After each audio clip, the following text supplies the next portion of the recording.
Good morning students, youth reach के e learning programme में आप सभी का स्वागत है। मेरा नाम सुरेंद्र सिंह है। आज हम कक्षा 10वीं में अध्याय 1 रियल नंबर्स वास्तविक संख्याओं में एक्सरसाइज 1.2 पर डिस्कस करेंगे। तो एक्सरसाइज 1.2 में फर्स्ट क्वेश्चन में है, नीचे दी गई संख्याओं को अभाज्य गुणनखंडों के गुणनफल के रूप में व्यक्त कीजिए। तो हमारे पास यहाँ 5 भाग दिए गए हैं। तो सबसे पहले फर्स्ट पार्ट को हम ले रहे हैं 140। तो इसके अभाज्य गुणनखंड, अब अभाज्य संख्या से हमने इसको भाग करना है। तो सबसे पहले 2 है अभाज्य संख्या, 2 से पूरा भाग जा रहा है 70 प्राप्त होगा। फिर 2 से जा रहा है हमें 35 प्राप्त होगा। फिर अब अभाज्य संख्या 3 है, 3 से भाग नहीं जा रहा है, 5 से फिर ये भाग जा रहा है, फिर 7 पे चला जाएगा, 7 एकम 7। तो इस प्रकार 140 के हमारे पास अभाज्य गुणनखंड आ गए 2 गुना 2 गुना 5 गुना 7। एक को हम शामिल नहीं करेंगे अभाज्य गुणनखंड में क्योंकि एक अभाज्य नहीं है। इस प्रकार 140 के अभाज्य गुणनखंड 2 की शक्ति यहाँ ये 2 बार है तो 2 लिख सकते हैं, गुना 5 गुना 7। इस प्रकार से ये हमें प्राप्त हो गया। अब हम इसका एक थर्ड पार्ट ले रहे हैं। तो थर्ड पार्ट में हम 3825 के भी 3825 के भी गुणनखंड करेंगे अभाज्य। तो ये 2 से भाग नहीं जा रहा क्योंकि इकाई का अंक सम नहीं है। 3 से भाग जा रहा है क्योंकि 5 7 8 15 3 18 इनके अंकों का योग 3 से भाग जा रहा था, ये 3 से भाग चली जाएगी। 3 एकम 3 3 दूनी 6 2 3 7 21 3 5 15। फिर ये 3 से भाग जा रहा है 3 चौक 12 3 दूनी 6 3 5 15।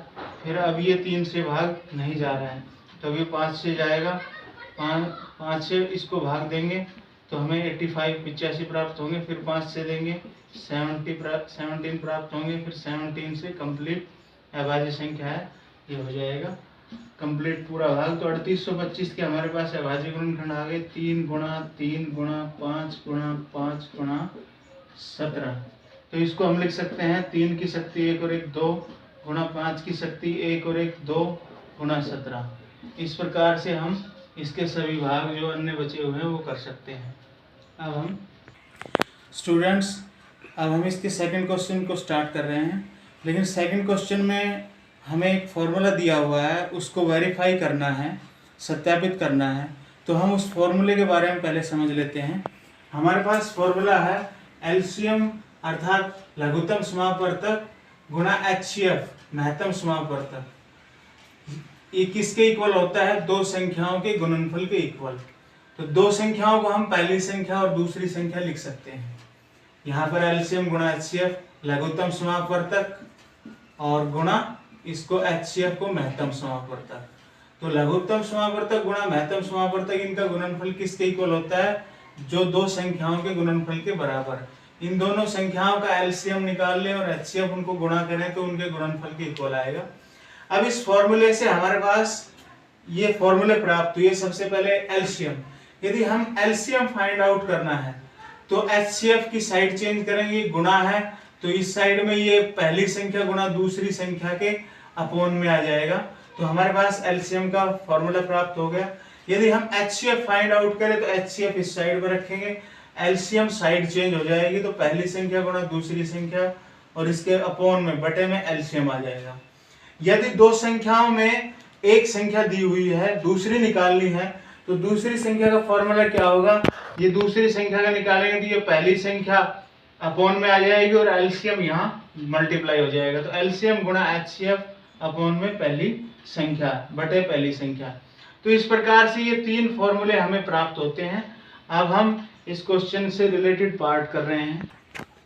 स्टूडेंट्स, अब हम सेकंड क्वेश्चन से रिलेटेड पार्ट कर रहे हैं जो हमें फॉर्मूले दिए हुए थे। तो हमें फॉर्मूला दिया हुआ है एलसीएम गुणा एचसीएफ। एलसीएम और एचसीएफ अर्थात लघुत्तम और महत्तम का जो गुणनफल है वो 2 संख्याओं के गुणनफल के बराबर है। कौन सी 2 संख्याएं? जिन 2 संख्याओं के हम एलसीएम और एचसीएफ फाइंड आउट करते हैं उनको आपस में गुणा करें। तो इस फॉर्मूले को हमने प्रूव करना है, वेरीफाई करना है। तो हमें प्रत्येक भाग में इसके इस सेकंड क्वेश्चन के पार्ट में 2 संख्याएं हमारे पास होंगी तो उनके हम सबसे पहले एलसीएम और एचसीएफ फाइंड आउट करेंगे। तो हम देखते हैं सेकंड क्वेश्चन में 3 पार्ट्स हमें दिए हुए हैं। तो फर्स्ट पार्ट को हम लेते हैं 26 और 91। हमारे पास 2 संख्याएं दी हुई हैं तो हम इनके अभाज्य गुणनखंड करेंगे। तो 26 के अभाज्य गुणनखंड की 2 से 13 पे कंप्लीट डिवाइड हो गया, 13 पे कंप्लीट हो गया, 1 आ गया। 91 ये 7 से डिवाइड हो रहा है, 13 उसके बाद 13 से कंप्लीट। तो 26 के अभाज्य गुणनखंड आ गए 2 × 13 और 91 के अभाज्य गुणनखंड 7 × 13। अब इन दोनों संख्याओं का 26 और 91 का HCF क्या होगा, जो दोनों में कॉमन फैक्टर होगा। तो कॉमन फैक्टर 13 है हमारे पास, तो 13 HCF प्राप्त हो गया। उसके बाद 26 और 91 का LCM फाइंड आउट करेंगे। तो LCM में पहले कॉमन फैक्टर 13 रखा हमने, उसके बाद 2 जो रिमेनिंग फैक्टर हैं जो बचे हुए, तो 2 हमारे पास है और 7, इनको हमने मल्टीप्लाई किया 182।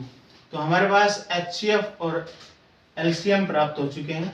अब हम उस सूत्र की सत्यता की जांच करेंगे। क्या है फॉर्मूला? LCM × HCF बराबर दो संख्याओं का गुणनफल। तो LCM हमारे पास है 182 और HCF है हमारे पास 13। दो संख्याएं कौन सी? 26 और मल्टीप्लाई दूसरी संख्या 91। तो इन दोनों की हम गुणा करेंगे तो हमारे पास गुणनफल आ रहा है 2366 2366। और यदि इन दोनों का भी गुणनफल करते हैं तो सेम आएगा 2366। तो हमारे पास ये फॉर्मूला प्रूव हो गया। हम अंत में लिखेंगे अतः सिद्ध होता है कि LCM × HCF बराबर दो संख्याओं का गुणनफल।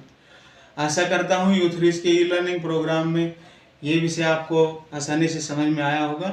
जो अगर कुछ प्रॉब्लम आपके सामने आती है तो आशा है कि आप हमसे क्वेश्चन अवश्य पूछेंगे और उससे रिलेटेड जो है प्रॉब्लम हमसे शेयर करेंगे। Thank you.